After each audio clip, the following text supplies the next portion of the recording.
दिया इनको पैसे? ये कौन दिया इनको? बोलता हूं आपको। उसमें एक लॉटरी का ओनर है। लॉटरी कितने दिया उन्हें? 1300 करोड़। कितने दिया उन्हें? 1300 करोड़ रुपए दिया बीजेपी को। ये फार्मास्यूटिकल कंपनियां हैं, दवाएं बनाने वाले, वो करीब 600 करोड़ रुपए दिए।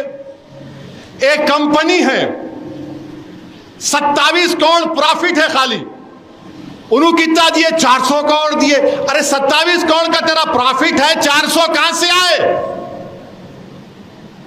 अब ये तमाम पार्टियों का नाम आ गया ना? इसमें आपकी पार्टी का नाम नहीं है।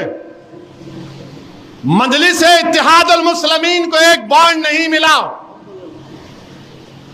अब 6000 करोड़ मोदी को,